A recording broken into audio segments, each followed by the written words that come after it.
Nothing else.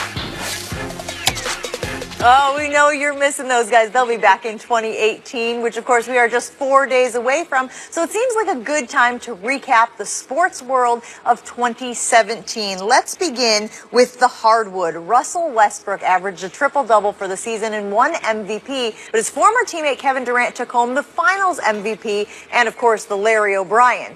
Who was the best player in the NBA in 2017, Mina? It's got to be LeBron. I'm going to get called a stan because I was doing the LeBron officiating stuff earlier, but we're talking about the entire year. So that's last season, playoffs, and this season. That rules out Harden because of what happened in the playoffs. That rules out Westbrook beginning of this season. LeBron has been consistent from the top to the bottom. He is doing things this season he has not done his entire career, defying expectations. I do not see how there could be another answer than LeBron James. I'm sorry, man. Like you've done well so far this show, but I've been really disappointed with how you've conformed to all these constructs. Like Joel Embiid is the best player because he is amazing on court, but his social media presence is what makes him the most exciting and interesting player in the NBA. And he does this exotic thing of posting up and putting his back to the basket, which is kind of weird and interesting to see in the modern NBA. But you, who at Mina Kimes is phenomenal on Twitter, should appreciate that Joel Embiid has the best Twitter game in sports history, and it makes him more interesting and entertaining to me at this point than LeBron James doing what he's always done, been the best player in the league. I'm really embarrassed because I must have misread the question. It said best Twitter. I didn't read it. I'm sorry. My bad. Okay. No. That's fine. That's fine. You can follow these silly rules if you want to and do what everyone's going to do, but I'm not a general manager. I'm not a fan of a team. If I was a fan of a team, I might be like, hey, LeBron's the best. I'm a fan of the league, and you know who makes it very interesting to me? Not the guy who's doing the same thing that's been doing all the time. This new guy that is talking trash to everybody and making me care about the NBA when there are no games on. Making me care about the NBA in the offseason. This is crazy. You should. I mean, I'm a fan of basketball, and LeBron James is the best basketball player. It's undeniable. Best basketball player on the planet. If you're gonna go by the stats, and the best basketball player, Harden is beating him. Like he's a better per, he's higher usage. But he's she said he's been a better basketball 2017, player. and I included the playoffs, and we saw what James Harden did in the playoffs. One game. Dom, Small I'm a sample little size. bit surprised you didn't stick to brand and give us the best defensive player in the NBA, which Kevin Durant could make a case for this year as well. That's good. Let's go to the NFL. Tom Brady took home his 5th Lombardi and is favorite to win his 3rd MVP trophy. Dom, was he the best NFL player in 2017? Here we go.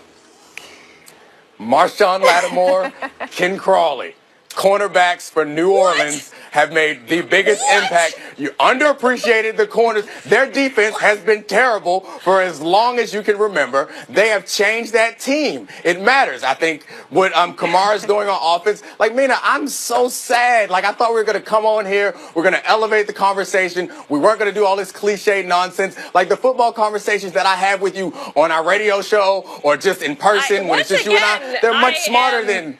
Utterly embarrassed because it appears I received an entirely different set of questions, and I don't know how this happened. I guess it's the producer's fault because you must have had a question that said best defensive rookie, in which case I agree with you. Yeah, Lattimore, Travis White I might throw in there. The best NFL player for me, and is I'm not counting this as the most valuable player, the most dominant player, the best player, the player who has consistently done things that have blown my mind is Antonio Brown.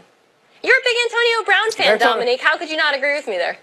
I know I love Antonio Brown, but he's not the best player on that team. That's Le'Veon Bell. Right. I think he's had a great year. He's been tremendous, but he's not the best player on that team. The straw that stirs that drink is Le'Veon Bell's running and catching ability. So while he's had a great season, why don't you give him the MVP then? Like, who's also not the best player on his team? Intellectual consistency. He is in my mind and in my heart. There's no intellectual consistency to any of your arguments. And that is always the challenge of picking somebody who has other dominant players at their position on the team. How much do they benefit from those players getting the attention of opposing defenses? All right, guys, what was the best play of the year, Mina? So earlier in the show, Dominique outrageously said that the Hightower sack in the Super Bowl was one of the best plays of the season, best play of the game.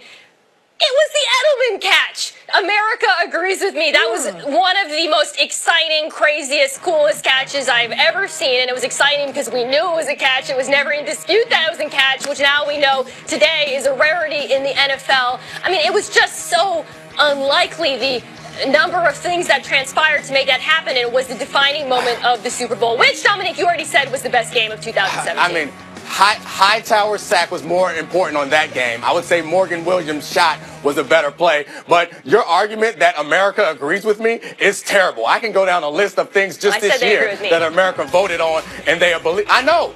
Saying that America agrees with you is not necessarily a compliment. America believes a lot of things that are ridiculous. So that Morgan Williams shot that broke their 111-game, the UConn Huskies' 111-game winning streak, that was an amazing shot, an amazing moment. In the Super Bowl, the Hightower sack was a more pivotal, more important play in that particular game, and you're wrong. And I love when you say America agrees with me. Love it. I love watching that shot. I love watching Prescott's reaction.